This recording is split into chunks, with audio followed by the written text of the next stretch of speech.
Hello and welcome to the Build With Baer Workshop. My name is Pat Bear. I'm here to build a model kit and to hang out with all of you. I'm throwing the Bear Cave, the Lego the Site emote in the chat. If you are currently a subscriber, you can reply with those emotes. If you are not a subscriber, you can use other people's emotes, or if you want, you can just remain silent and chill. Lord Crashington is here. Hello, Lord Crashington. Thank you very much for the raid. Appreciate it, and welcome, Raider, to the old stream, the old Build With Baer Workshop. Tonight, we are going to be working on the Red Force. Aristophan is here. Hello, Aristophan. Lashbrook is here. Hello, Lashbrook. The Red Force is the ship of the red-haired pirates. Shank. Shank has red hair. His pirate crew is called the red-haired pirates. His boat is the Red Force. Now, if you might be thinking, Pat, why didn't they call them the Straw Hat Pirates? He wore that straw hat for a really long time, longer than Luffy did, and it's a weird thing why they didn't call him that, and they just went with his red hair, which he covered up a lot with the hat that he had worn for quite some time.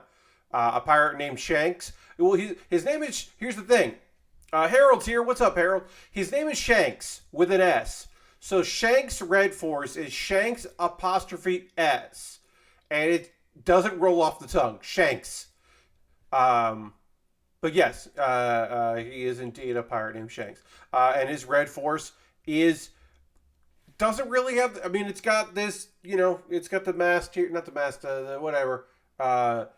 It's got its friend here, like a red dragon, because dragons, there's a lot of dragon motif in ships, obviously. So he's got that going for him, which is, cool. Very excited for tonight's stream. Working on this, and then also made the call today. I realized there was a theme to the things I wanted to talk about tonight, and that theme was complaints. It was me complaining about things. So when I looked at that and went, "Oh, these are all complaints," let's make it tonight I don't have sound effects to make it, so I'm going to have to do it myself. The airing of grievances. It's the airing of grievances, where we air our grievances. I'll have some. You can put them in the chat as well once we get started with the actual model kit build, and you can let me know what's making you angry tonight, or in general. What's annoying could be small things, could be big things, and we'll talk about it. I'll agree with you. I'll support you in your grievances. And maybe we can get productive with it. Maybe we can do a little problem solving, or maybe, just maybe, we can just be mad about those things and then move on from it. I don't know if this will be cathartic, but I hope it will be. It would be nice if we could make it cathartic. I'm going to reply to my tweet out here so we can get a few more friends to join us tonight. Don't know if we will. If it's an intimate evening. Grievance time, where do I begin? I know, right? That's the thing. It's just like a lot. It's just like, so I will say this before we get like deep into it, right? A cool thing about this that we're doing here is that I am bringing this up. So this is not emotional dumping in chat. Which happens, right? Some of y'all are streamers. All of y'all are watchers of streams. I'm not the only stream you watch, I don't think. I assume you watch other streams. Sometimes people come into chat and they don't have an outlet for what's going on with them. So they just let it all out in the chat. And it's a lot for the streamer to process because they are not often equipped for that kind of vomiting of feelings and situations. They're not. That's not their bag. That's not their bread and butter. They're there to play video games or talk about stuff they're interested in talking about, build model kits, whatever comes up. So maybe they're not necessarily equipped for it, or just in the fucking mood for that. But I am saying that we are here to air some grievances as I work on this model kit. And if stuff comes up in conversation that you want to talk about, feel free to throw that in there. This is not dumping. And also, as always, I reserve the right to bail on this if it's turning south, if it's going south or turning in a direction that I don't want to go, then I can just bail on it and find something else to talk about. because who knows if this will work out. But yeah, let me go to the old overhead camera here. We've got the overhead here. You can see, yeah, we're nice. We got our ship. We worked. This is the progress that we made on Monday, where I built, you know, some of the upper deck here. Got some stickers on. This kit has lots of stickers because it is a one-piece kit, and one-piece kits are mostly stickers. There's some plastic, but mostly it's stickers. So that is just a given, and I am okay with that. And you can see we got here, got our friend here all stickered up, and I combined the two pieces together. They weren't combined before, but I did that off stream. And then I got this piece out here because this is our next portion of the build is, of course, we're just going to put that there so you can see it while I work on this. Applying many, many stickers. Looks like way more than one piece, says Harold, but maybe I'll replace that because I have the toilet sound effect, which I almost never use. I almost never use this. Maybe I'll do the rim shot drum thing, because that is nice. Because it's more often than not than I would use that rather than the toilet. So that's food for thought for this here Pat Bear. Okay, so I have how many stickers to apply here? 1, 2, 3, 4, 5, 6, 7, 8, 9, 10, 11, 12 stickers. I have to put 12 stickers on this. So let's get to it. I wish I do have a marker here, so I'm going to use the gray marker, and I'm literally, because this is mine and it doesn't matter, I'm going to cross off as I go. So that way I know that I have applied them and I don't miss any, because it's totally reasonable. At least you don't want to boo me. No, I don't have a boo this mer. I don't have anything like that. Yeah, I just have, you know, I guess I could get rid of the dramatic transition at some point, but I like it. I like having the bits. I like having the applause for the subs. I like having the, I mean, I think all of my sound effects are high quality and good. It's just that the toilet flush, I thought was like a fun idea, but then I realized I don't really use it that often. Okay, so it's this one, this sticker here. And of course, what we're doing on this side, we'll have to do on the other side as well, which is fine. All right, so first topic. It was today. There was the least amount of pollen in the air since, I don't know, March began. When you're thinking, Pat, why are you grieving? Why are you grieving about that? Why do you have grievance with that? What's up? Why are you mad about that? Well, it's because why? The reason why it was so few amounts of pollen in the air, the percentage of pollen was way down, is because it was a rainy and dreary day. It was dark and dreary. It was unpleasant, and dare I say, shitty out. It was not a good day to be doing anything, and that sucks. That is a shitty reason for it to be good weather. For it to be bad weather is the reason that I wasn't feeling like I didn't have to take an allergy pill today. See, that's a small thing, right? It was dreary, the weather wasn't good, and but I couldn't enjoy the fact that the pollen count was so low today because of how dreary it was. That is a minor grievance, but it did bother me. So there you go. Here's another thing, small, petty thing. Now, I understand that sometimes I am bad at replying to emails. I am. Occasionally I get some DMs or texts or whatever, and I'm just like, oh, I'm just about to do a thing, and then I forgot about it, or like I just like don't have the right answer, so I'm just not going to do it. Or sometimes, let's be honest, folks, I just don't want to. I just don't care enough to answer, so I don't. I know that about myself. But here's one thing I don't ever do. This is me. This is true about me. Is when I am waiting for someone to reply about emails, I never tweet about how I don't, how I'm waiting for things. I don't complain about it because that is, I don't complain about the behavior that I myself do. So when I see somebody on Twitter who's like, oh, I'm waiting on this thing and I wish these people would just get back to me, and I know that that person doesn't respond to emails quickly, then I'm just like, no, you can't have it both ways. You can't. I can't be bothered that people don't get back to me because I don't get back to them. And even if I do feel that way in a passing thought, I don't talk about it. What I'm trying to say is there's somebody who owes me an email and they were complaining about waiting to hear from someone to get back to them. And I was like, well, be the emailer you want to see in the world, damn it. Fucking get back. It goes both ways, my friend. That's a small thing, obviously. Here's a larger rant for me, your friend Pat, that I got going out here. While I find this piece that I need. It's this one. They're not numbered in the Roman, Roman numeral, or they're not numbered in a way that is easily identifiable to me. They're symbols that I don't understand, and that's not the fault of this kit. That's the fault of me, the person looking at this kit. That's a separate issue.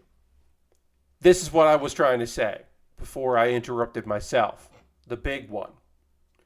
I'm tired of applying for things that turn out to involve Bitcoin or cryptocurrency broadly and or NFTs. I'm just tired of it. I have had several job opportunities pop up that I have applied for where upon interview or further information about what the company is doing, because, a lot of times companies are vague in their initial job offerings. I then find out what's going on. And then sometimes, more times than I would like to count, it has involved some sort of cryptocurrency or NFTs. And I want my tokens fungible, and I don't want to work for a company doing that. If anything, the reason I don't want to, take out, which are huge. Let's pause the environmental thoughts. Let's pause the pyramid scheme nature of these things, the Ponzi schemes of these, because, we'll take that out. We'll look at all that stuff, right? We'll take all that away for the time being, even though that is not reasonable to take that stuff out, and this shit isn't going away. We'll just for a second pretend that isn't a problem. It's not a sustainable fucking business. So what am I like? Why would I want to work for you? Like, the people that make the most money doing this are fly-by-nights, and the only people that actually make money doing it are the people at the very top. So why am I bothering working on your fly-by-night scam if I'm not? Harold says, so Bearcoin not coming anytime soon. Yeah, this is the real thing, friends, and this is the practical side. I'm not saying that I would do this, but if I was going to participate in a scam, I would have to be the person to benefit from the scam. And that's it. That's as plain as simple as I can be about this. I got to be at the top of the scam. Because otherwise, I'm the one just supporting your scam and then I get burned at the end? No. Or I'm a cog in the machine, and part of my job was to be enthusiastic about what we're doing here, which means that I'm then participating in the pyramid, in the Ponzi, and I'm getting other people on board with said scam. And that's, why would I do that if it doesn't directly benefit me? Again, I have no interest in doing these things. I am not about that. That is not my cause or anything. I got to be really careful. This long sticker, I'm just going to be ruining the stickiness of it as I try to apply it. But it just doesn't make any sense for me. Yeah, I don't see crypto NFTs anything more than a scam. Yeah, that's what they are, right? So, look, there are reasonable applications of the blockchain, and there are places and in circumstances where some of this makes sense. As far as computing and mathematics, there are cases that make sense. But as long as the blockchain is tied in with decentralized money, um, that, and especially NFTs, it is highly unlikely that any of this will be sustainable for any period of time and makes any sense, and is just getting involved in a scam. And it really does feel like, at this point, it is bandwagoning of the scams. Look, you didn't get in on the ground floor, so you're either going to chase the new ground floor or you're going to try to get in, but you're also competing with everybody else that wants in on the scam. So, like, I do understand. The only NFT bullshit that I understand fully and appreciate why people are getting involved with it is people who are leveraging their name to get a payout from someone who will then leverage that person's name to try to make a bunch of money from fools. Because if I'm Tony Hawk, I don't have to find out what NFTs are. And also, we've all forgotten that he minted an NFT for some company. Because now it's like, oh, Tony Hawk got hurt. That sucks. Or, oh, Tony Hawk is going to be presenting at the Oscars. But in the articles about how Tony Hawk is presenting at the Oscars, it doesn't say Tony Hawk, who everyone was mad at for his involvement with NFTs. Because Tony Hawk is big enough to not fucking need to worry about that shit. Now, Nick Frost lost fans for life by getting involved with crypto because Nick Frost is not big enough to survive bullshit. The only NFTs I can get into are Nintendo Fun Times. Harold, I understand. I'm picking up what you're putting down, and I got you. NFTs, no fucking thanks, as they say. But that's what I'm saying. Like, those people that are big enough that they can do a dumb thing like that, and they're fine. You know who we like? The level you should look at is, Richard Karn was like, I've been speaking with my people, and we're thinking about getting involved in NFTs.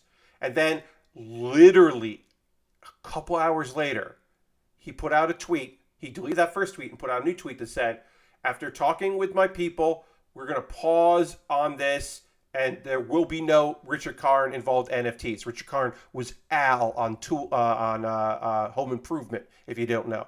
And he also hosted the Family Feud for a little bit. But he was like, he realized quickly enough, oh, my personal brand is not big enough to put up with this bullshit, or they weren't going to pay him enough to put up with the bullshit. So he's just like, you got it. Tony Hawk is fine. There are other people who are going to get involved in NFTs, and they're fine.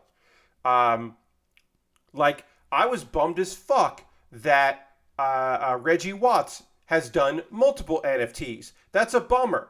I'm sure there are plenty of people that is not a deal breaker for. It is a deal breaker for me as a person that likes Reggie very much. I do not enjoy his involvement with NFT bullshit. But maybe Reggie Watts is weird enough to survive it. He survived hosting a bad version of Taskmaster. Nobody brings that shit up except for me, a person who is too obsessed with Taskmaster to not have watched his. Of course, I watched the bad mini series that he did when they tried to do an American version of Taskmaster, and he should have been a contestant and not the host. What a weird choice that was. He survived that, but maybe he also will survive this. Who knows? I can't really say. But I am bummed that a not significant portion of the jobs that I apply for involve bullshit, and it's not immediate. Because, I'll let you know, folks, I don't apply for things that are complete and utter garbage that I know I wouldn't want to do. In 2019, I took a meeting for a bookstore that I later found out was a test store for a particular global company, that they owned this store, and it wasn't readily available knowledge that that was a thing. It was kind of their test store to try out things in the bookseller marketplace. And I was like, can I work for this company knowing that is it justification for me to say, well, I'm not really working for this company. I'm working for, I'm not really working for them. I'm working for this branch of theirs. That's different enough. I can feel okay about that. Eventually, I realized, nah, I can't. Now, I don't know if I would have gotten that job anyway, but it was a thing where I was like, am I cool with this or not cool with this? And it turns out I was not cool with it. So I didn't end up there, but I could have been. All right, so these are two different circle bits here. But where is the other one? These are all...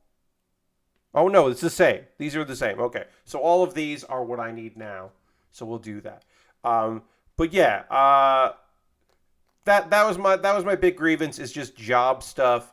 It has been really frustrating lately to apply for things and then find out that they are involved in shenanigans and shadiness. And also, like, look, I'm 41. I will be 42 in June. I'm probably too old to be a part of a startup.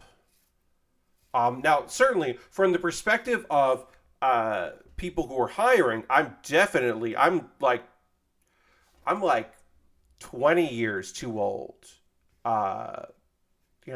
Too old for that, because startups generally don't want somebody who is asking about health insurance to be one of their employees.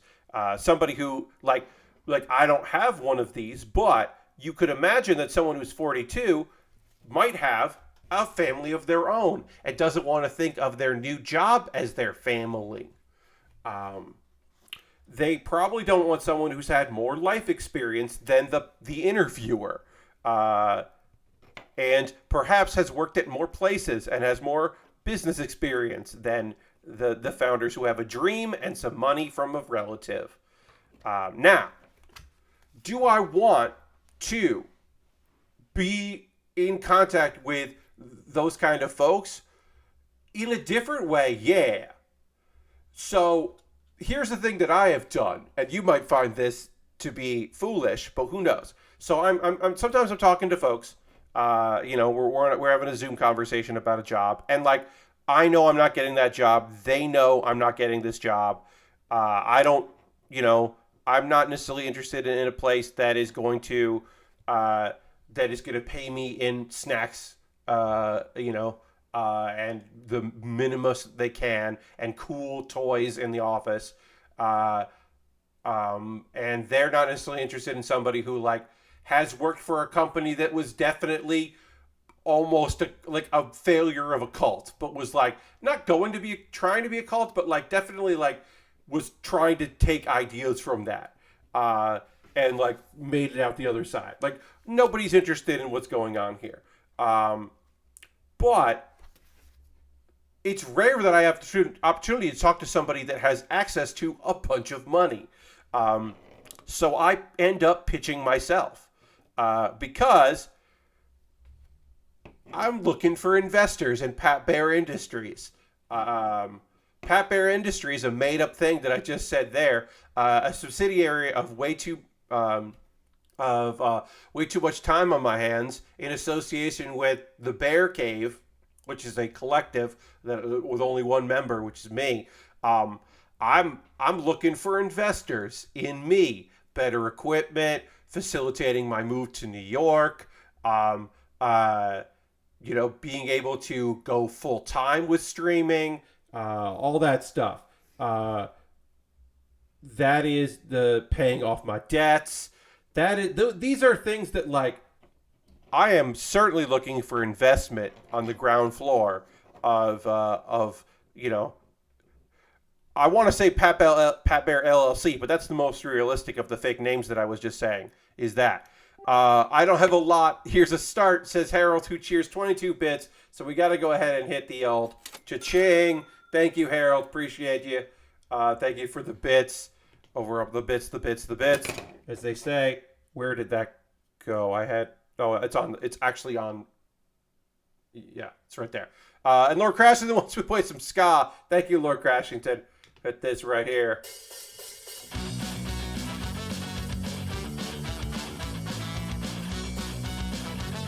Giving you a little ska punk. And then Harold wants me to ring the bell. I will ring the bell. The physical bell.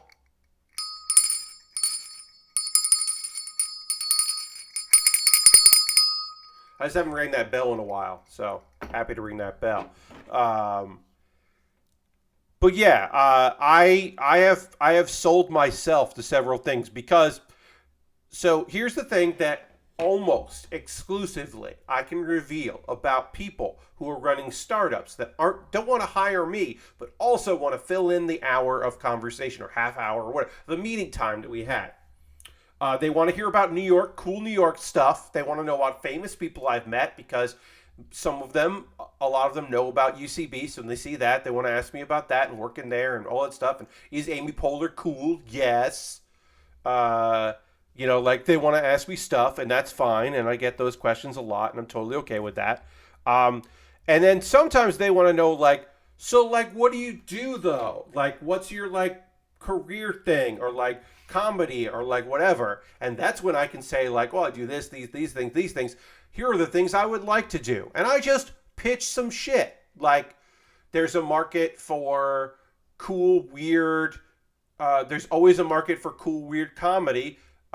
People graduate from college, or people, instead of going to college, get money and move to New York all the time, and that they want to do cool comedy stuff. And then I pitch the idea that, like, what if they did a cool comedy in a place that, like, wasn't run by someone who is going to get in trouble with the law? Like me, I won't. So, you know, I pitch my grand things, or talking about, like, you know, I use buzzwords on occasion, depending on who I'm talking to. Sometimes I will use buzzwords in an attempt to get people on board with my nonsense of being like, I'm looking to disrupt the small theater New York, like, industry. I'm not trying to be avant-garde. I'm just trying to be, like, cutting edge with integrating live streaming and buying tickets online, or like buying tickets. You know, it's like the idea that you could, like, you know, I wanted, like, you know, if we have this cool technology of, like, hey, they do it at WWE where people are watching from home and you can see them in the audience. They did that. Why not do that for a live comedy theater? And integrating that with, you know, sometimes people are on Zoom calls when people do stand up on the internet, but why not find a way to make that more interactive? And, like, stuff that I don't want to do, but, like, are all buzzwords that make people go, ooh. And now, of course, I'm, again, not saying the buzzwords that involve NFTs or the blockchain or anything Web 3.0,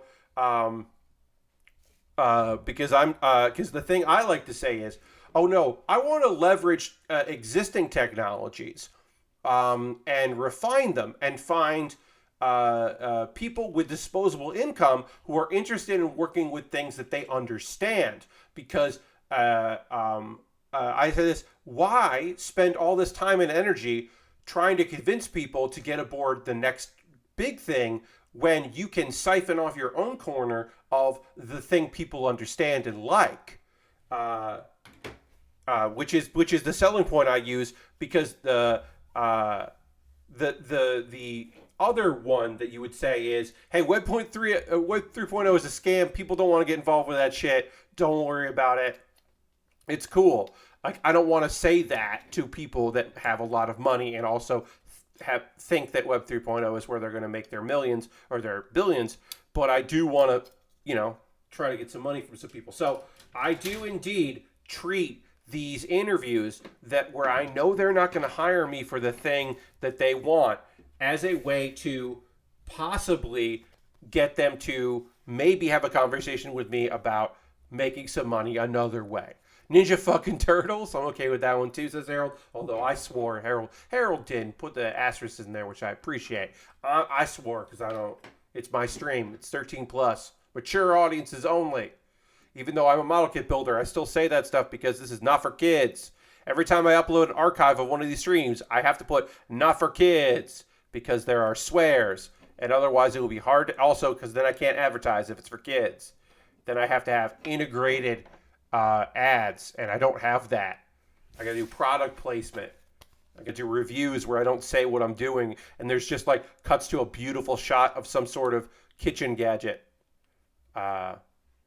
Anyway, that's basically it. Now, have any of these pitches turned into opportunities? Not yet, but a few of them have turned into secondary meetings. I have met other people within companies as I talk to them. My other thing that I've been doing, which I think is one of my new things when I talk to people, is I've been doing this thing where I've been telling people, like, hey, if you're going to have an online strategy, you shouldn't be involved in it. You want to hire people to do it for you so you can focus on other things. Because I've been able to say artisan builds is a great recent example of what happens when the person who is in charge of the company wants to be the star of the company. It doesn't work and it's bad. But like, you know, because I was talking to somebody and they brought up Wormwood Gaming, and I was like, yeah, you watched the episode where the CEO basically quit the company, right? And he was like, yeah, that was weird. I was like, yeah, that was really weird. It's like, I don't know if I trust that company when they filmed the CEO quitting or, you know, stepping down as CEO. And then they were like, yep, we'll put that on the internet. I was like, I don't know about that place.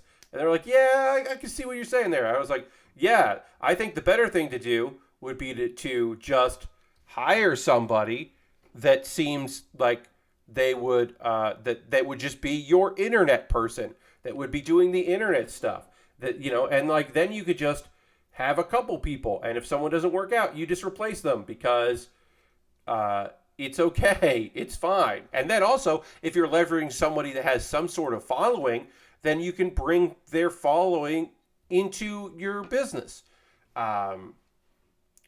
It does legitimately make sense and is a better idea than just having having your untrained talent be the person who holds the purse strings. Is a weird thing. Now, is cult of personality a valid marketing technique? In many ways, it does work out, but there are so many instances where it doesn't fucking work out. Because there are some people who just shouldn't be on camera and shouldn't be doing things. Shouldn't be the face and voice of a company. I don't know.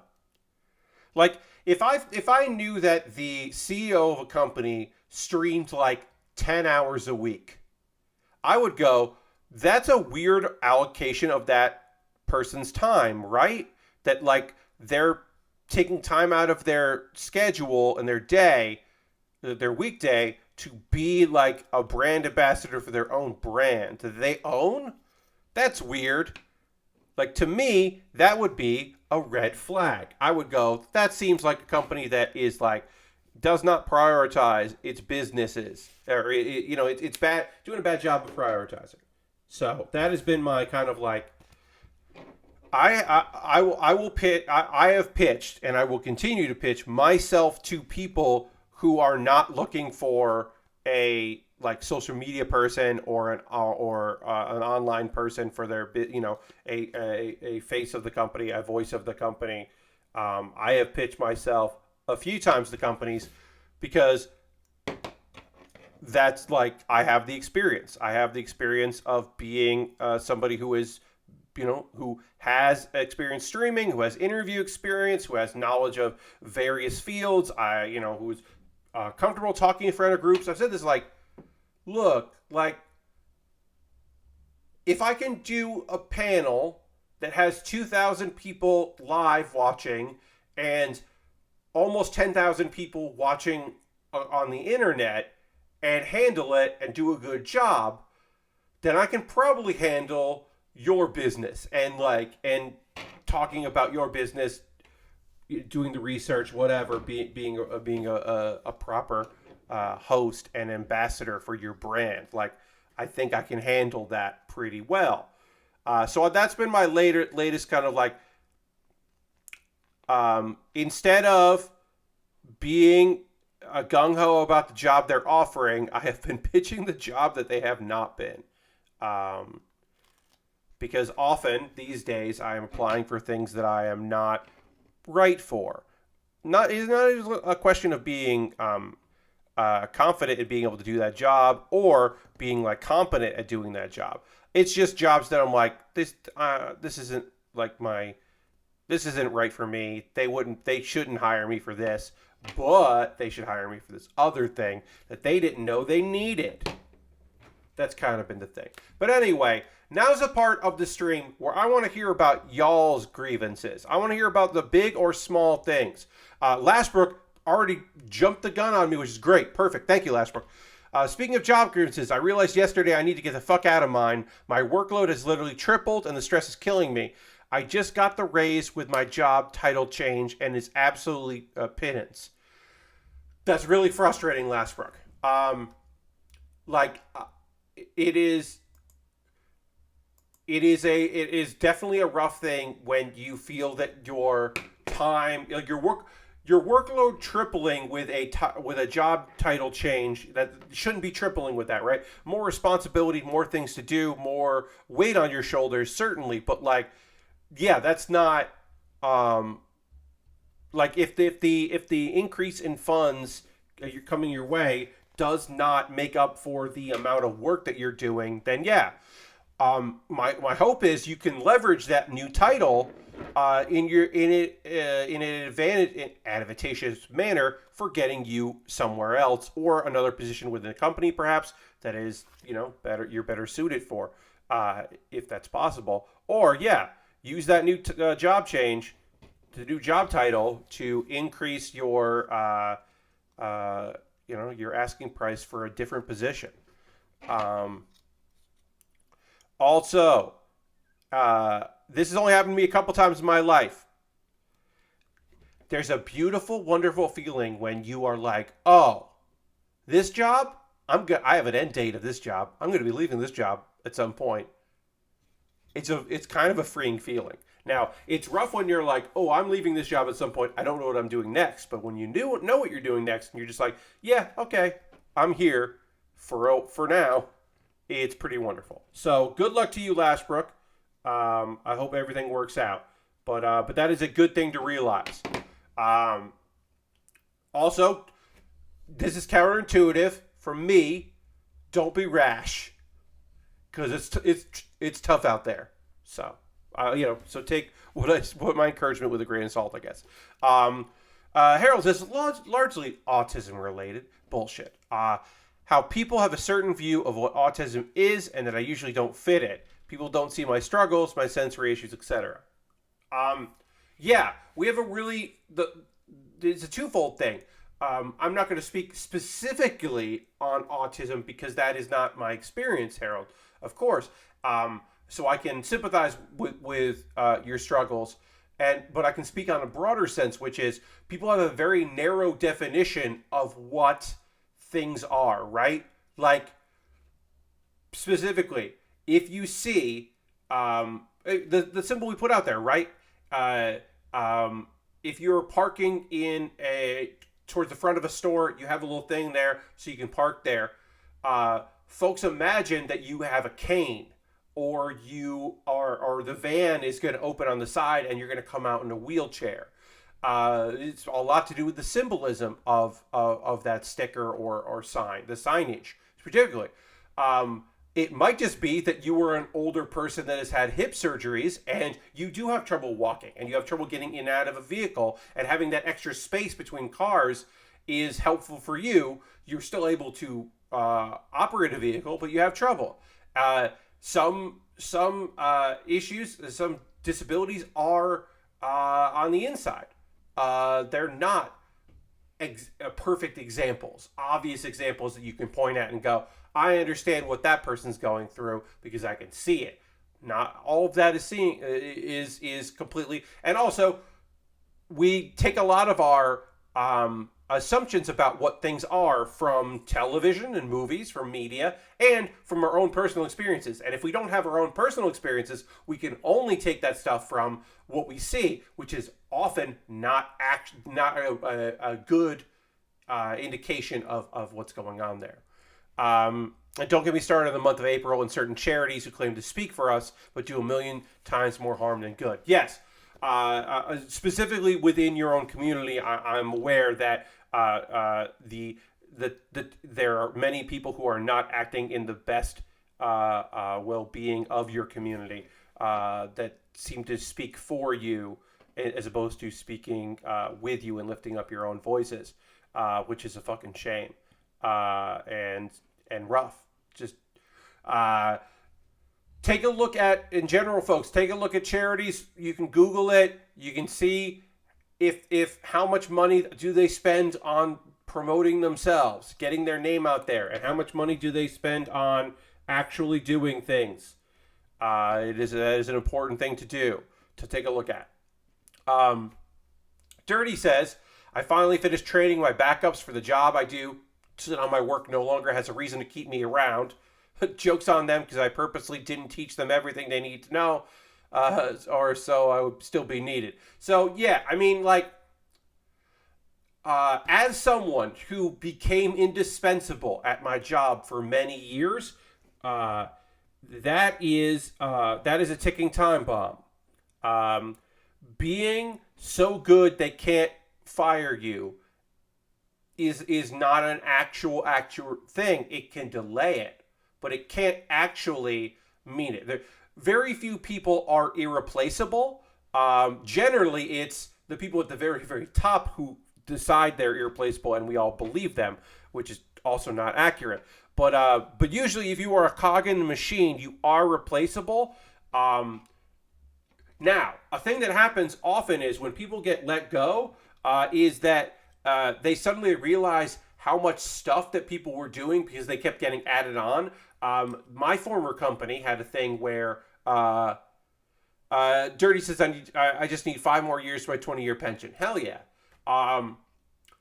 My former employer, this would happen constantly, that someone would quit or would be let go or would move into a different job, and they'd have to hire 3 or 4 people to fill the position because that position had just had too many people, or just they had been added on responsibility over time, and then when they were trying to get someone to fill that position, those people would say, well, that doesn't have anything to do with what I do. I don't want to do this and this.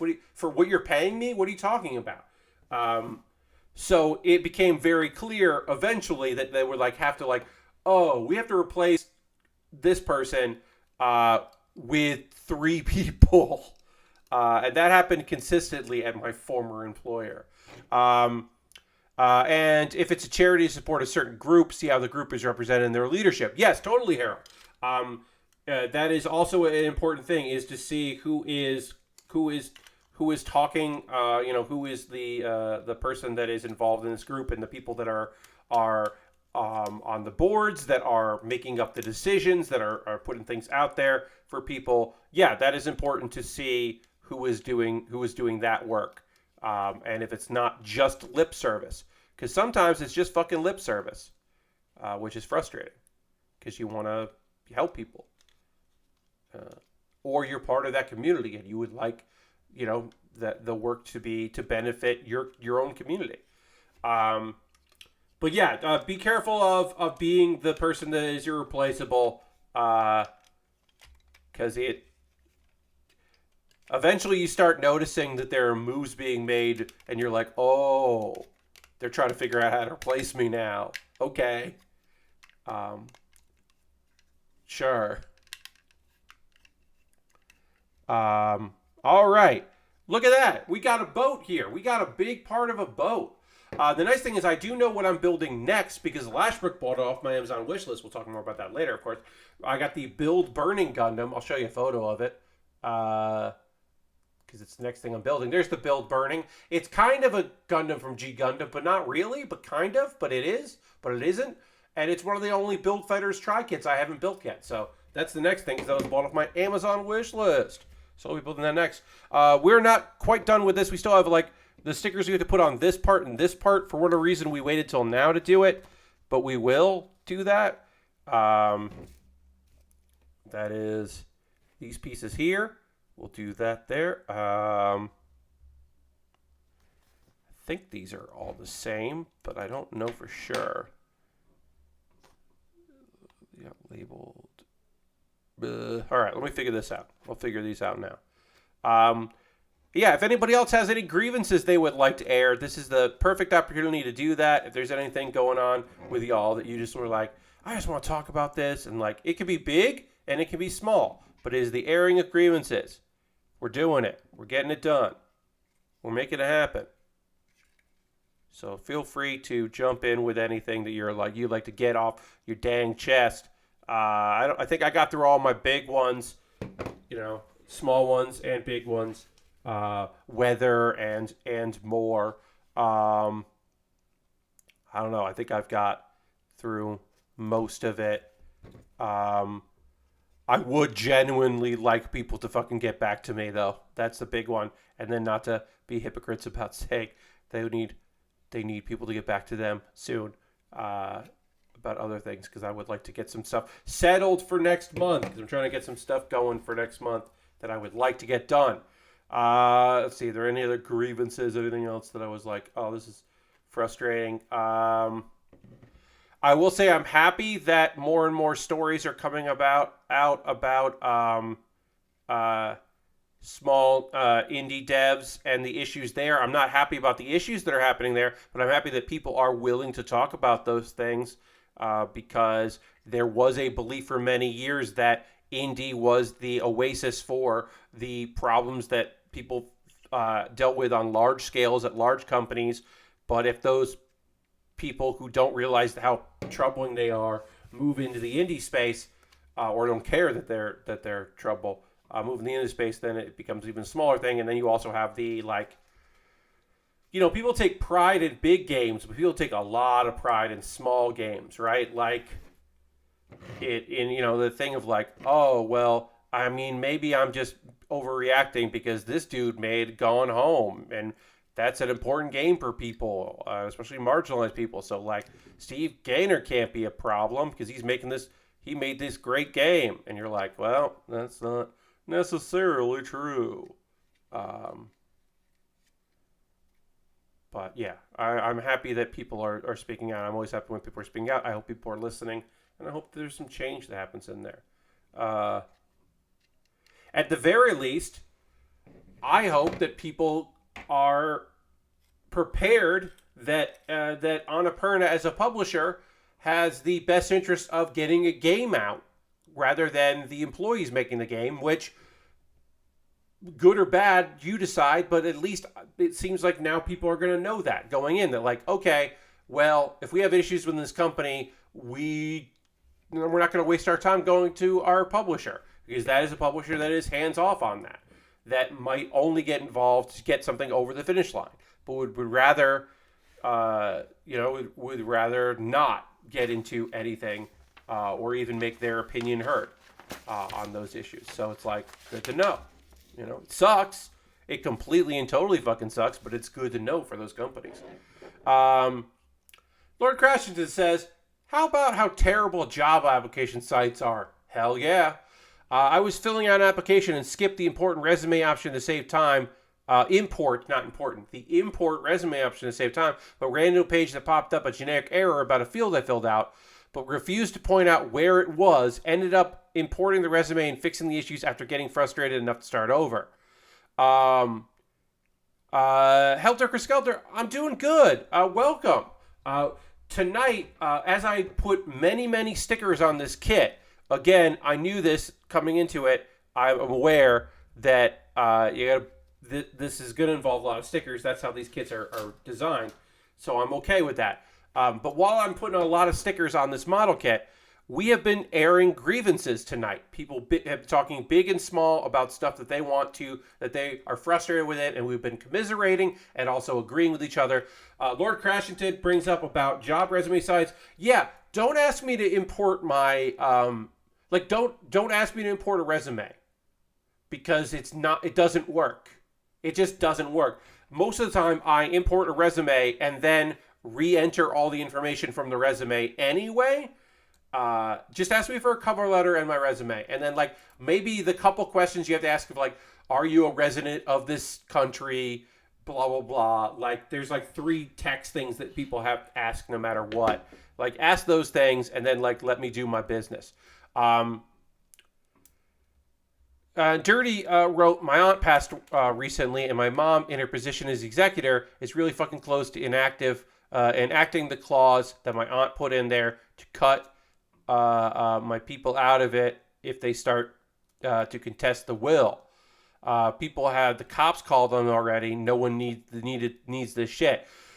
Yeah, that shit is messy, right? Like, I don't know the specifics of it, but I do know that shit is unbelievably messy, that family and money don't mix great, especially when it's like, when it's people who are, like, contesting things, or if there is an issue where people are feeling like they're not being, like, they're like, oh, there must be a mistake, or this doesn't matter, or who are you to get to say what's going on with this, or whatever. All the accusations that come out with that, where it should be a time for grieving. This should be a time for family to be dealing with the reality of what's happened, instead of it tearing a family, like that, and, like, coming between people, which is obviously a goddamn nightmare. It shouldn't be that. It should be people supporting each other. But when money comes around, it can be really fucking tough.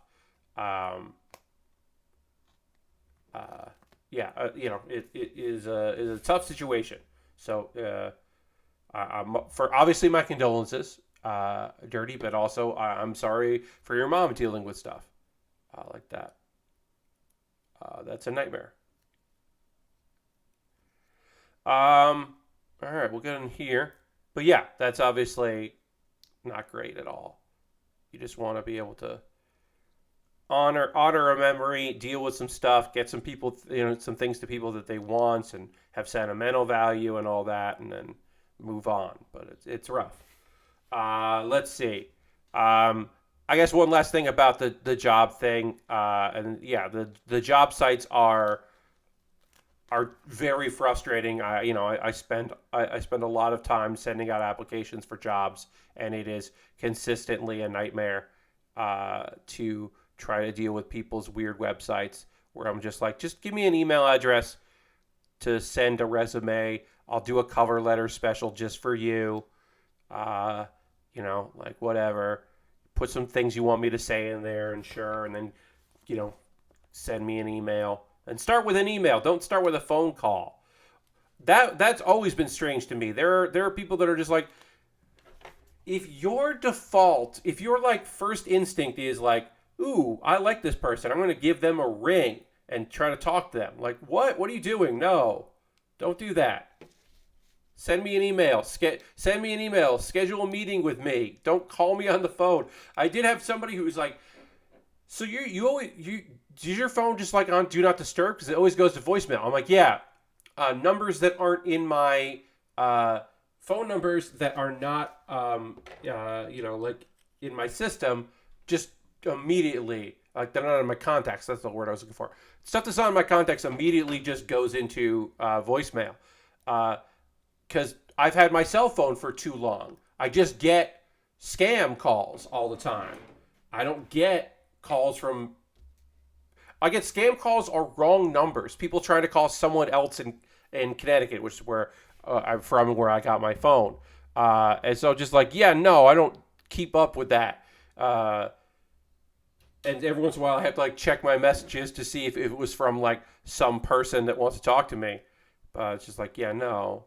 I'm like, why is your default to call me on the phone? Get out of here.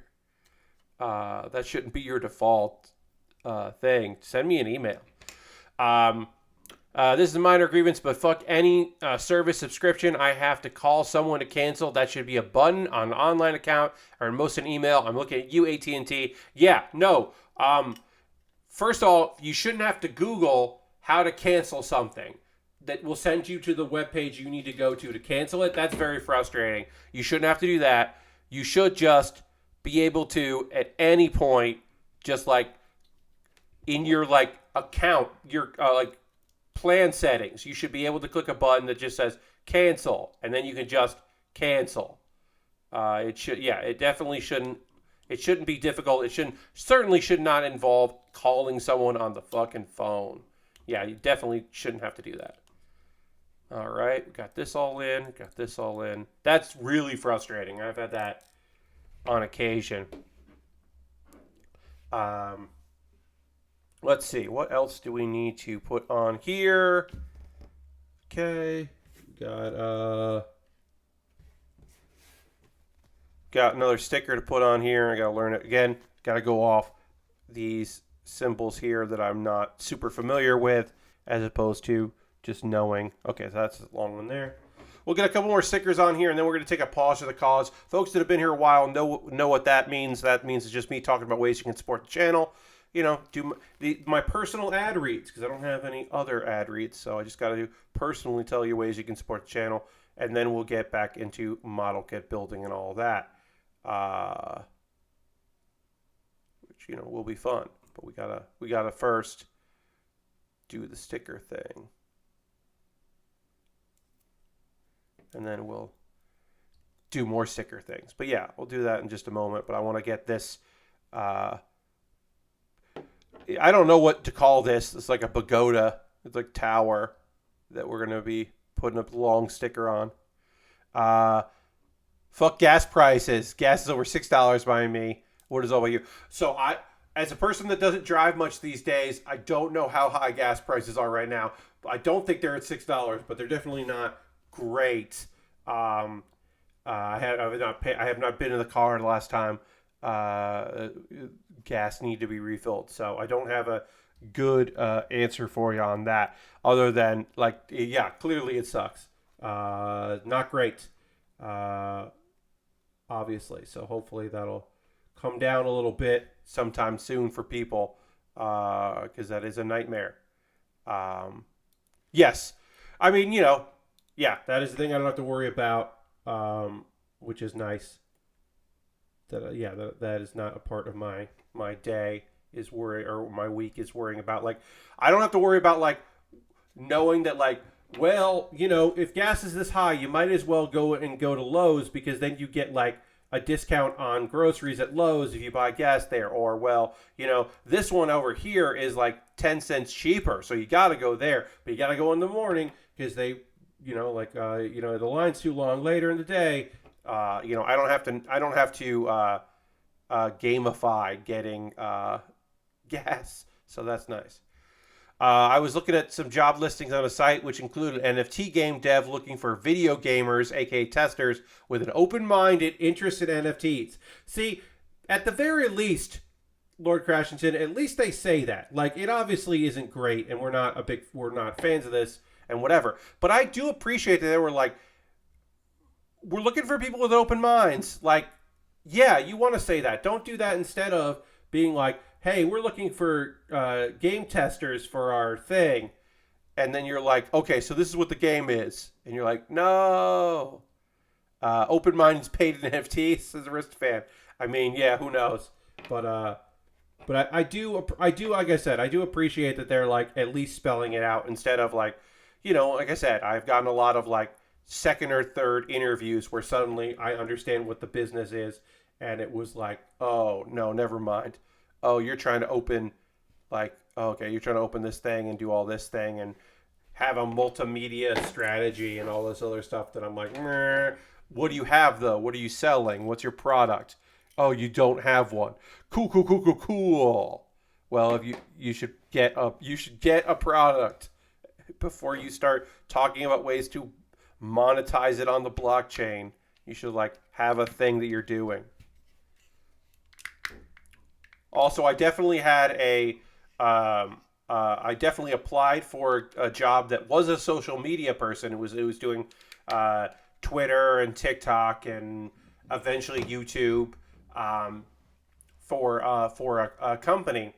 And I was like, okay, well, you've been really vague about, you're asking me to say like what my strategy would be to go out there. I need to know a little bit more about what we're doing here. And they were like, oh, we're not ready to talk to people about that aren't already within the company. And I was like, okay, well, then I can only really be vague because marketing strategies, which also wasn't going to be my job, they were asking me to come up with a marketing strategy. I'm like, I'm not, that's not what you're paying me to do. You're asking me to be a social media person. You're paying someone else to say that stuff, and then I make it sound natural and keep it all in the same voice. And then I'm the one that replies to people on Twitter with things and tries to get a bigger brand to notice us, senpai. So, okay, but I was like, I can't pitch you a marketing push for a product I don't know anything about. That was a very frustrating thing where I kept getting like, they kept trying to get me to give them an answer I couldn't give them because they wouldn't give me details so I could be informed on the thing. So I had to be like really vague, and they were like, oh, we don't know if you quite get what we're doing here. And I was like, yeah, I don't get what you're doing here. I agree, I don't get it. Lord Crashton says the title of the listing is just gamers. I mean, like I said, I kind of appreciate it. They're just like, yeah, we want gamers to please not tell us this sucks and how much money they would like to get involved on our thing. All right, I'm going to drink a little water here right now. Excellent. And now, we're going to get back to model kit building. We're going to put some more stickers on this kit because this thing has more stickers. But right now, I'm going to talk to you about ways you can support the channel. I am an affiliate here on Twitch, which means that if you want to, you could become a subscriber. So let's see the Bear Cave, the Lego, and if you're a tier 2, the Scythe emote in the chat. Being a subscriber, you get these cool emotes. Tier 2 gets the me as a Death Scythe emote. Everybody else gets the Bear Cave and the Lego emote. Being a subscriber is the easiest way to support what I do here. Hey, Jam, welcome. $5 a month, you can support me here, or if you have Amazon linked with your Twitch, you have Amazon Prime linked with Twitch, you get Twitch Prime, you get that token. You can use that token for a subscriber like me instead of cash money. You can also, Aristofan just gifted a tier 1 to Helter Chris Skelter. That's 83 gifts in the channel, so let's give an applause. Thank you very much.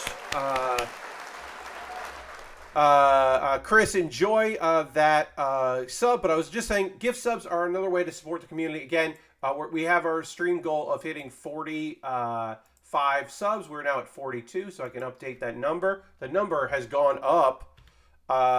So yeah, you get some cool emotes, and I get money that goes into a fund that lets me buy model kits. I'll talk about other ways you can support the channel here in a second, but that is probably the easiest way of any of the ways to support what I do here.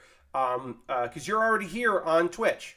So yeah, now you get some emotes. You don't see ads when you go and click on the stream. Because I do know, as someone who uses Twitch, I know that sometimes you get hit with that 45-second ad, or it's during the stream and the streamer plays like automatically like 5 ads play, and you're like, I don't want to watch this other streamer that I don't watch do an ad for Bounty. Like, they're not an actor. This is not good. I don't want to watch this right now. I just want to watch the streamer. Well, you don't have to see ads if you're a subscriber, so that is beneficial. Now, alternatively, you could join my Patreon over at patreon.com/PatBear. There is a... Did that not go through? Thought that went through. Why did that not work? There it goes. Patreon.com/PatBear. There's a $1, $3, $5, and $10 tier there. Different rewards for different tiers. I'm just about to ask tomorrow. I will be sending out a message to all patrons to see if any of them want to ask me a question, because I do a monthly Q&A that only goes out to my Patreon. It's the only pure exclusive thing I do is my Q&A for Patreon. But again, $1, $3, $5, and $10 tier. Different rewards for different tiers, but everyone gets that. So I will be putting out a call for questions. I have one question already, and I'll hopefully get another, because I want to record that this weekend, because next week is the end of March somehow. This month feels like it flew by. Anyway, other ways to support me. YouTube. Obviously, you can subscribe to my YouTube, and please do, because I do put videos out all the time, and you should check those videos out. And if you subscribe, you'll know. You'll get the notification about it.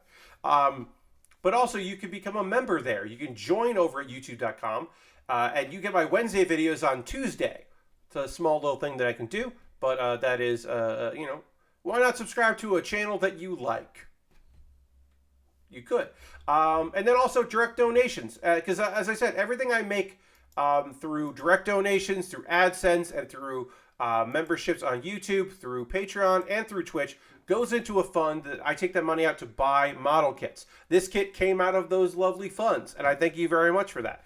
Now, I mentioned the next kit I'm going to be building is a kit that Aristophan bought off. Not Aristophan, I'm sorry, Lashbrook bought. I apologize. Lashbrook bought off of my wish list. Helter just subbed on Patreon. Thank you so much. I appreciate that. Thank you very much for that. I was looking that Aristophan gifted a subscription. That's where my confusion was there. But yeah, Lashbrook bought something off my wish list, including also bought a piece of gear, which is the light I'm using right now. You can see the difference here. Light off. Look at that. Light on. Hey, check it out. It's just brighter. It is a noticeable difference. Which is nice. I can even probably turn it up one more. Yeah, that looks good. And also, it doesn't hurt my eyes, which is very nice for a light. Now, I do have an Amazon wishlist, as I mentioned. Brighter Bear, indeed. And we can go over to my Amazon wishlist, and you can see the wide variety of things that you could purchase. Some of them are pre-orders. Some of them are things that are just available now. I got Lego sets, model kits, and if you buy something from that, it comes to me in the mail. I shoot a video, like I shot a video, mailbag video for Lashbrook's purchases, and it jumps the queue. So the next thing I'm going to be building is the Build Burning Gundam that was purchased by Lashbrook off my wish list. And then the thing I build after that will probably be from my backlog, or it'll be something that you purchased off the wish list if you would like to. And then there's some gear at the bottom. I included some gear here because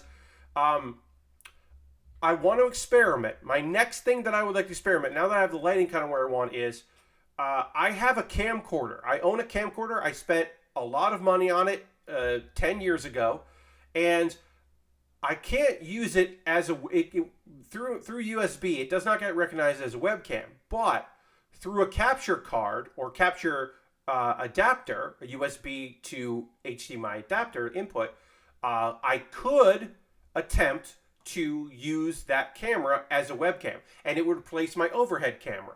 And so I have some gear designated there that I would like to try for that. Again, that's just the thing that, that's the next thing. That's the next game, because my big problem with my overhead camera is I can't zoom it any more than I already have. Whereas if I use the camcorder that I own, then I can use that digital zoom and actually, physically on the camera, I could just reach up and do it zoom, or use the remote that came with that camera. And so I could just do that instead of having to do it software like I have to with this webcam. It's still good. I like my webcam, but it could be better. So that's that. That's just some gear that would help me facilitate that. Again, all that stuff is optional. None of these things I'm talking about are things you have to do. And then also you could check out my wish list on Throne, which is much smaller than going through Amazon, but also is an alternative to using Amazon. There are gift cards there that would go through Amazon. But other than that, there are other products there that are not part of the Amazon family of services. So you can check that out. Again, it's a smaller list, but it's got some good stuff, and I constantly try to add things to there.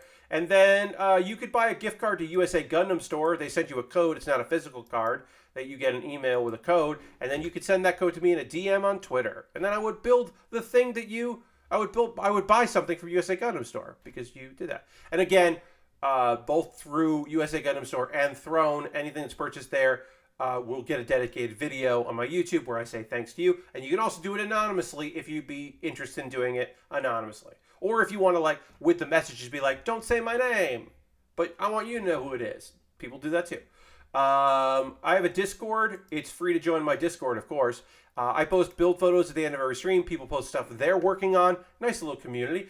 If you're building anything out there, folks, I would love to see what you're working on. If you haven't posted in a little while, if you haven't felt like doing that, that would be great. Feel free to jump in on that because that would be neat. Couple video links, and then we'll get back to building the promised model kit building. We'll continue with that. Let's see. Pat Bear's Anime Club. I will have a new one up on Monday. You may have been there yesterday as I recorded that live. But the previous one was me talking about some anime with weird premises that I actually like. Because there's a lot of weird anime out there. But there's some weird anime that's still good and I think is worth checking out. So I talked about those, like weird premises. And then, Do You Remembaer? I talk about a court case. This week's Do You Remembaer is new. I literally re-recorded it because I did an earlier version. Harold, catch you later. Have a good stream tonight, folks. Harold is streaming this evening. Wish him well with his stream. But yeah, good luck with that. The countdown to Kirby is happening for Harold. What was I gonna say? Oh yeah, so Helter says, love Do You Remembaer. Thank you, appreciate that. So this Do You Remembaer is about, I'm going to get the name right here, because Stella. It is about Stella Liebeck versus McDonald's restaurant. It's the lady who sued McDonald's for spilling coffee on herself. And late night television, of course, like the talk shows and media, like, made it a story. It is a story that was exaggerated, that is like, many people still to this day example of frivolous lawsuits, but like that lady got fucking hurt and she wouldn't have if the coffee was that hot. So like, and also she wouldn't have been, we don't know how much money she got, but she was supposed to be awarded millions, but then it was like trailed down to less than that. And then she settled. So we actually don't know how much money she received. But we do know that her original ask was to cover her medical bills and a little bit for like nieces to take time off to help her, was not a lot of money. But McDonald's was like, fuck no. And it makes sense. McDonald's didn't want to settle that because then other people could sue them. Anyway, I ranted about it. I recorded one version of that and then redid it because I was probably too angry. But anyway, that Do You Remembaer? I was happy to do that one. All right, so we're going to talk about some manga and some anime here while I get back to building. That usually happens in the second hour of stream. If I'm reading anything, I talk about that. If I've been watching anything, I talk about those things. We're going to start with talking about some manga. I'm also going to drink some water, and then we're going to get back into it. Dirty says, I had a Kirby dream a short while ago where he did a crossover with Dead Island and he ate Sam B. Then there was a part of the dream where Kirby was performing the Who Do You Voodoo Bitch song. That's a weird dream, Dirty. That's a real weird dream you had there. You had a weird dream. All right. Right now, I'm going to drink a little water and we'll dramatically transition.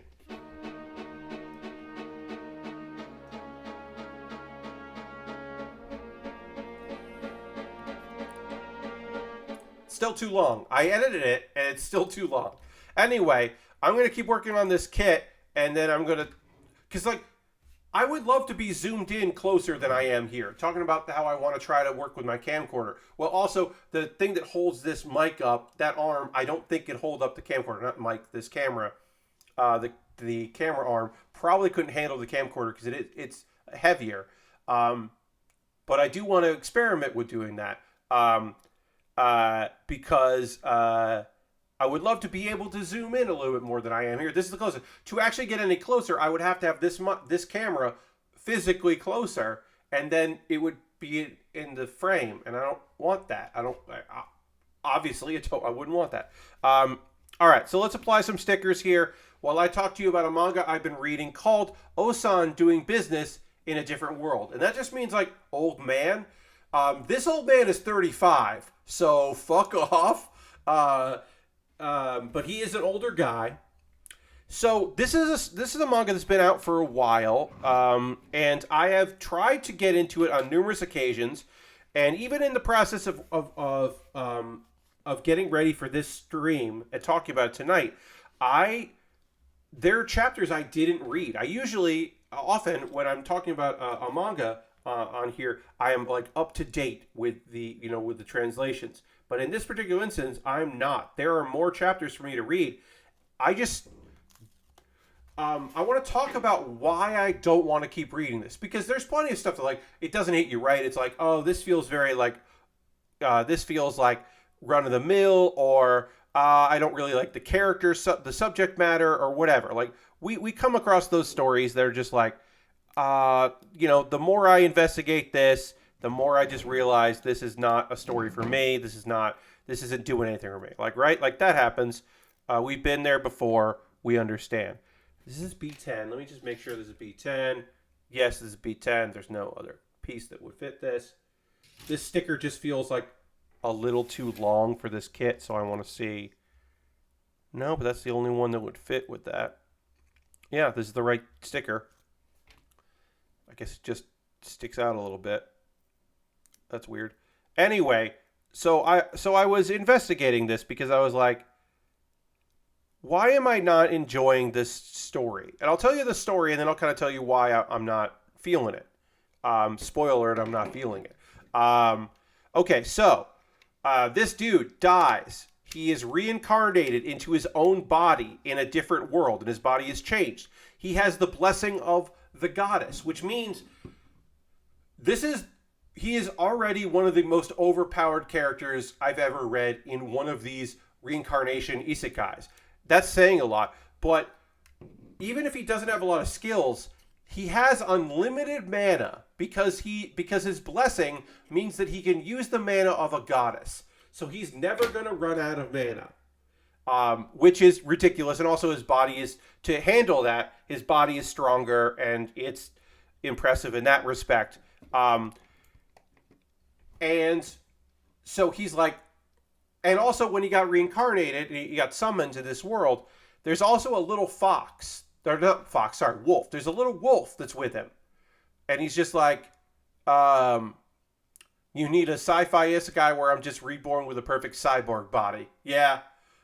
I mean, that's pretty fun. You gotta be careful though. There is like at least one story of a summoned to a different world, and you're a guy who's the AI for a ship. So he basically resummoned as like the computer for intelligence for a spaceship, which is not the same thing. Anyway, so he's got this wolf. He can communicate with the goddess. She's helping him out. Oh, also he has this like little Navi thing that only he can talk to, that like understands the world and can help basically explain everything, like all his powers and abilities, and give him warnings. Like, he's got all these cheat skills. And what he wants to do is, also, big important thing, he can use the internet. He can use his laptop and his cell phone, his smartphone, to connect to the internet in his world and buy goods. He can't buy living things, but he can buy anything else he wants with currency from that world. So, he can defeat monsters, earn money, and then buy cigarettes. Basically, all that exists so that he could buy cigarettes because he misses smoking because he's an old man. All right, I need this piece here. And you're like, Pat, this seems like he's too overpowered. And here's the thing. He is. Gotta go. Have a good night, everybody. Thanks for letting me hang out. You're welcome, Chris. I'm here Mondays, Thursdays, and Saturdays, 9 p.m. to 11 p.m. Build and model kits. Wednesday at 9 o'clock, I play video games or do something else. You're more than welcome to come back another time. Thanks for being here and chatting with us. But yeah, he's more overpowered than I even said, because that wolf that got reincarnated him? Well, that's his guardian deity. He's got a guardian beast that's going to grow into a fearsome lion, or I keep saying lion, I mean fearsome wolf. Because I don't remember the name of it, but there's a wolf, a mythological wolf in, it's not Fenrir, but it's a mythological wolf in Japanese mythology. And this wolf had a shrine that our main character would go and give, really, according to the wolf, really good booze. Like he was in the habit of making good offerings.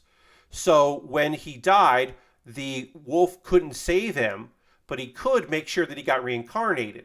And then, so he also has this wolf's blessing and this little pup that will grow into a fierce beast to protect him in the future, but already is strong enough to help him. And you're like, oh, this is like probably like a breezy like slice of life of this guy that like has no issues and like goes through life.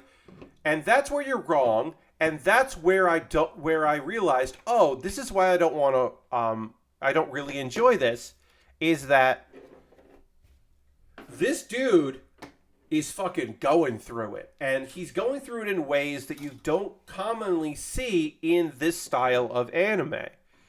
He is fucking bummed out about what's happened to him. He is scared of using his powers and becoming like, and solving his problems through force. At every turn, like, small choices he made have legit, real consequences, and he struggles with it. This dude struggles a lot with his place in the world and what he should be doing and how he feels about what he's doing. And on the one hand, I want different kinds of stories and I want to explore those things and I'm interested in that. And on the other hand, it's not enjoyable to read. Like, I applaud the mangaka for making this choice and trying this out and going for it. But at the same time, it took me a while to recognize why I wasn't enjoying this and why I was like not looking forward to reading the chapters for today. And today, I got around to like today and like, I was like, oh, I got a few more, I should read a few more chapters. Like, I'm only on chapter 8. I should like get up, like, I should probably get to like, I don't know, like 12 or finish it, get caught up. And I was like, you know what? What if I didn't? What if instead of that, I just stopped here and didn't read anymore? Because I genuinely don't enjoy what I'm reading. And I think it's because there's a reason why other people don't do it. Why there's a reason why most main characters, isekai protagonists, who are like accepting of what's happened to them and then go off and learn. Now, sometimes they face adversity, don't get me wrong. Like, I think it would have been a much worse manga and anime if the main character of So I'm a Spider, So What was just always talking about how it sucks that she's a spider. Now, she does talk about her situation being bad and feeling like scared and feeling like she's gotten like she's having a rough time. She certainly talks about that, but she's not like frozen with indecision because she because of the situation she finds herself in. She still like does stuff because she has to do things. So the story can progress. This story feels like a lot of like stop and starts and run away, and there's even like a whole chapter dedicated to him just like camping in the woods and like running away from his problems. And then as soon as he's like, you know what, I'm not going to run from my problems anymore, I'm going to face issues head on, he immediately makes a terrible mistake and gets called out by somebody who's just like, you've got all this power, but you don't know what to do with it. And you also second guess yourself. Like, what are you doing? And it's just like, okay, I think I'm good with this. Like, I don't think I'm going to like keep reading it. So I think it's interesting. I like the premise. Also, again, 8 chapters in, he's only sold stuff once. So the title, I'm like, I guess at some point he like becomes a businessman and actually becomes a merchant. But right now he's just like an overpowered main character who is like mentally like going through it. And I'm like, I think I'm good. So that's my thoughts on Ossan doing business in a different world. It's also not the only anime about like ooh, I can travel between worlds. I'm going to open up a business. And there's like plenty of people that have done that. Or just, I'm going to, it's like Slow Life of a Cheat Pharmacist does this, but like is a comedy. So it's like way lighter and more fun to check out than this particular story. So yeah, didn't love it. Now let's talk about some anime. Oops, that's the wrong one. Shoot. Sorry, everybody. I didn't update my anime list. So I'm going to do that right now.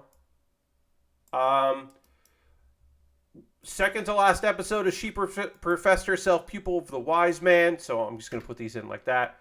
So sorry about that. It's harder to read in a block text like that, which is why I do the Nightbot commands, but I forgot to update that, so I apologize. She Professed Herself Pupil of the Wise Man. Second to last episode. Again, I've talked about this show a bunch. There's some stuff to like about it, but many things, like most importantly, the voice of this character. I think I might try reading this one because maybe I would like the manga more because the main character I wouldn't have to hear her. I would just read her because the voice actress's choice for that character is often annoying to listen to. So, not my favorite. We got more stickers to put on here. If you thought we were done with stickers, you were wrong. Okay. So the next thing, in the Land of Leadale is over. And the Land of Leadale is now over. We got our last episode. She built a house for herself and the little girl. The little girl that she has adopted, who doesn't necessarily identify her as her mother, because it hasn't been that long since she lost everyone she knows. And this was kind of like this show is a slice of life with adventure, and it didn't tie up all the loose ends, because the big loose end of the show is, hey, why did this happen? Why did everybody get summoned to another world? Or not everybody, some people that were playing this game get summoned to a game world that is, a new real reality. What happens? We don't know, but we do like. Oh, also a real weird thing in this one was that, and I don't think we learned this the first time, but the mermaid that Khan saved and allowed, or got set up that she could live in the village, is like, hey, actually, I really like these people, and I like having a job, and everyone's really nice, so you don't have to go look for the mermaid village I came from, because they were mean to me, and I'm sure that eventually we'll find out that they do miss her and have been looking for her, but that was information that we didn't have before, and it was like, you should have said something sooner. But I think it's just that, I guess, that she just like suddenly had like a nice environment, and she made her realize that she wants to stay.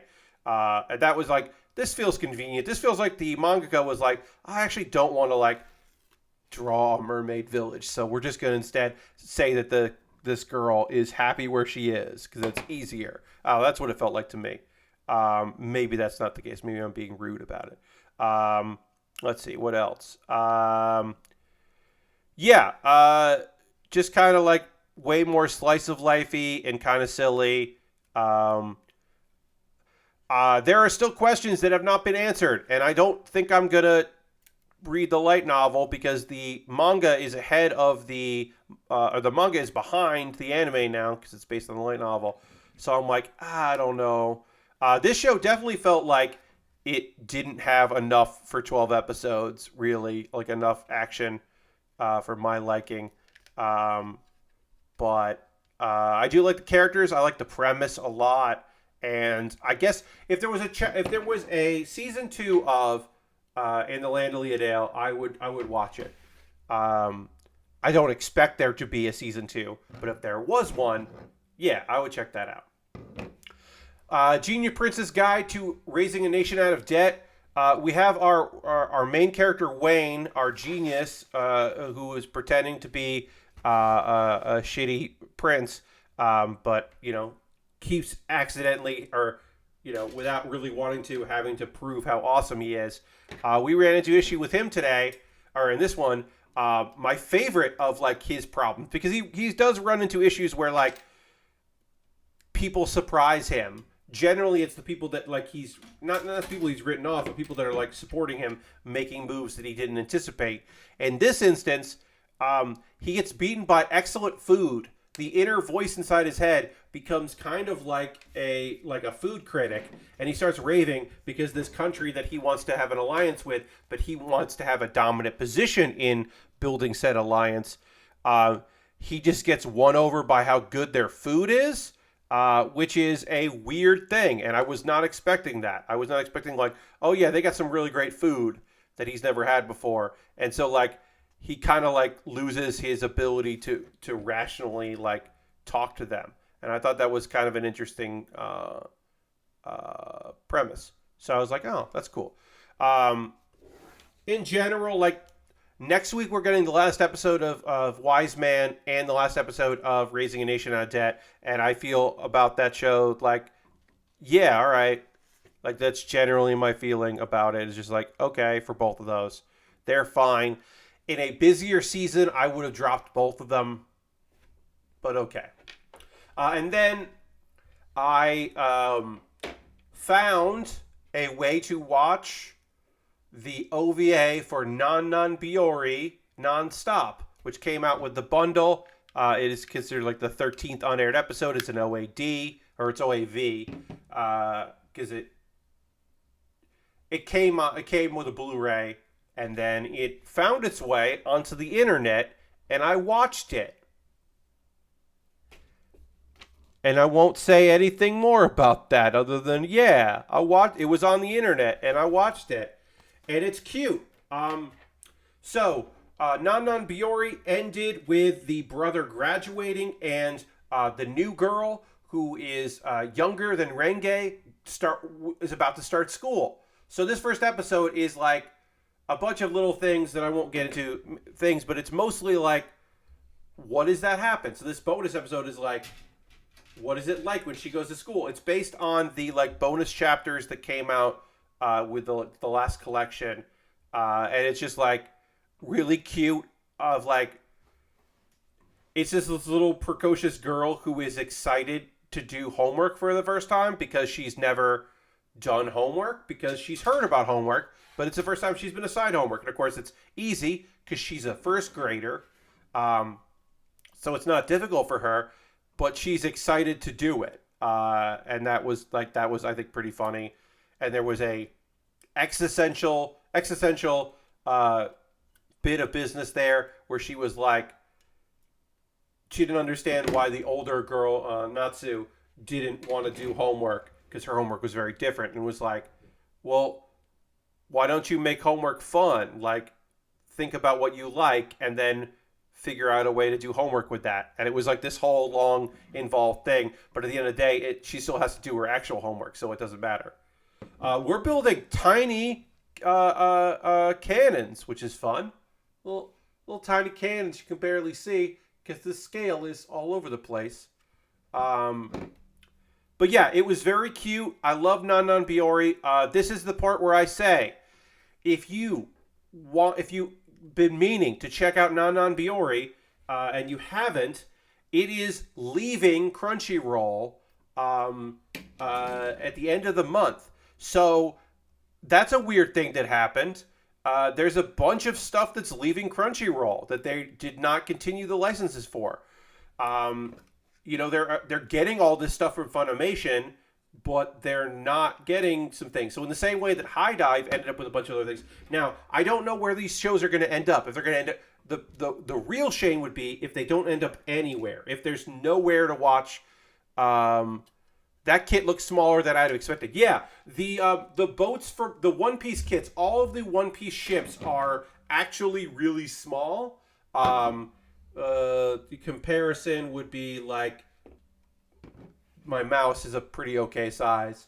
But yeah, these are friends for your desk. These are desk buddies, which I like, especially when you put like when you take the bottom off, or like, we haven't built the bottom, but we could just put it on this thing here and just have it like on the water. Like these look cool. But yeah, but they're definitely like smaller than you would imagine. Um,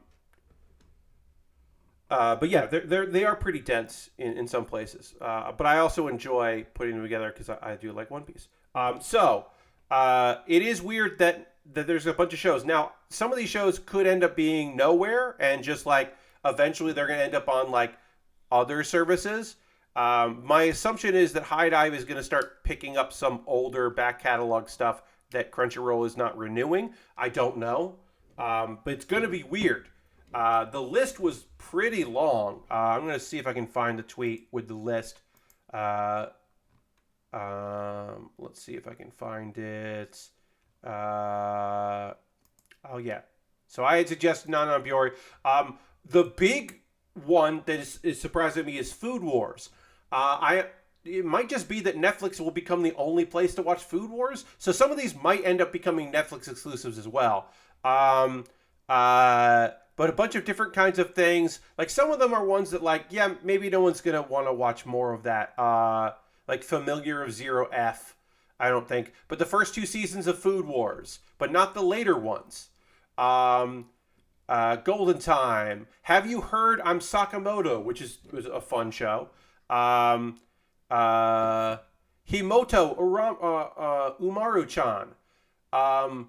I don't remember who has the second season of that. It might be Amazon has the second season. I can't remember, but like that's a fun show. The first season of Is It Wrong to Pick Up Girls in a Dungeon, but not the other ones. But the first 2 seasons of Is the Order a Rabbit, which they're getting the later season because the later season was on Funimation, so technically they're getting that. A bunch of stuff. Like the list was like, oh wow. My teen romantic comedy Snafu and the second season of that. Non Biyori, as I said. Outbreak Company, which is like fine. No Game, No Life. Just like a bunch of things that I was surprised to see on there. To Love Ru and To Love Ru Darkness and To Love Ru Darkness 2. Tanaka-kun is Always Listless is a great show. Tanaka-kun is Always Listless is a fantastic show that people won't be able to watch. And I don't know if they're on other services as well, and now we'll just be like, well, you got to go and watch both of them, or you can only watch them here. I don't know who's going to pick those up, but this was a surprise that they're ending the licenses for a bunch of stuff because Crunchyroll is generally not a place where things go off the service that often. It's certainly not to this extent. And that is worrying. Again, I've said this before, and I'll say it again. Weird. It's almost like the merger of Crunchyroll and Funimation is bad for consumers. I think a lot of them are Sentai film licenses that are probably going to High Dive. Yeah, that's my assumption. Again, the people who seem to be benefiting the most from this merger are High Dive. I should say Non Biyori. The movie is available on High Dive, and the OVAs, the extra bonus stuff for Is It Wrong to Try to Pick Up Girls in a Dungeon, have been there, and there have been a few other like only available on High Dive exclusives, which was always a weird thing, that there'd just be a few of those that just like showed up there. So yeah, my assumption is. Here's the other thing, folks. I guess in April I'm getting High Dive. I didn't want to, but I'm gonna have to. So towards the end of Komi Can't Communicate, I'll get Netflix again because I don't have Netflix right now, but I'm not gonna do that just for one show. But I'm gonna get High Dive because there's like at least 2 shows I want to watch on there. And also the nice thing is I'll wait a little bit probably, but I've never had just a High Dive account, so there is a 14-day free trial. So like, I don't know, I'll be able to. I'll probably have to check that out. And then the weird thing is, I was like, oh, for a while there, I'm not going to pay for any anime, because my Crunchyroll account is a gifted account. I was like, oh, I won't have to pay for anime. That's new. No, I'm going to start paying for Crunchyroll actually pretty soon. Turns out, due to some stuff with there's some shenanigans involved. Um, so I am going to have to start paying for that, which is fine. It's fine. Whatever. The person who gifted me that account, premium account, doesn't work there anymore. So like, sure, no problem. So I'm going to go from just paying for Funimation to paying for Crunchyroll and High Dive. So I'm actually going to, this merger means I'm going to be paying for more anime. I mean, it was also a timing. That Crunchyroll thing, like he left and it wasn't to do with the merger, I don't think. Maybe it was. But yeah, this merger is going to cost me money every month. And also, I did have to renew Funimation so that I could finish off the shows that I watch on there. So I did have to renew it, even though it was for basically half of March. So whatever, it'll be fine. The other thing that's very funny about Funimation is if you don't have the premium account for Funimation, you're going to see less ads this weekend, thanks to a marketing deal from Ghostwire Tokyo. So Ghostwire Tokyo decided like their way to like get the name of their game out there with anime fans was to offer, like, you can see less ads because you'll just see like a flash about, hey, you're not watching an ad because of this or whatever they're going to say. The very last weekend that Funimation is a brand, like a named brand. It's just such a weird timing. So it's just like, I mean, more people are going to watch, I guess. Oh, it just seems very weird to me. Be like, oh, we made a deal with Funimation. Oh, aren't they merging and, didn't Funimation buy out Crunchyroll and then Funimation's name's going away because it is more beneficial for Crunchyroll to be the name of a brand? It's like, yeah. I mean, yeah. I don't know. I found that humorous. I'm going to do this bottom part here, I think, because it's only a couple stickers. And we'll be basically ship complete on this with a few exceptions. We'd have to put some stickers on here that I just noticed now. But we'll be able to pop this pieces together. Now, I do generally prefer like this version of the water over this version of the water, but like we'll still build the boat as instructed. Even if I do like taking the bottom part of the boat off. So okay, B4 and B3, and then attach the last stickers, and then we'll get like ship complete on this. We still have like all the stickers for the sails to put on. I am gonna like possibly panel line some of this. So like I don't expect to. I think we'll take like all of Saturday's stream to finish this kit up, and we might even go into Monday. I'll be ready to start the new kit, but which is the Build Burning Gundam, because the Burning Gundam is also the name of another Gundam, but only in the English dub of G Gundam, because it's the God Gundam, and they didn't want to call it the God Gundam. Lord Crashton asks, have you seen the new Lego Delorean kit? It's a 3-in-1 of the 3 BTF cars for a big kit. I did not see that, Lord Crashington. I'll have to take a look at that. No, that did not make my radar or escape my radar. That sounds cool as hell.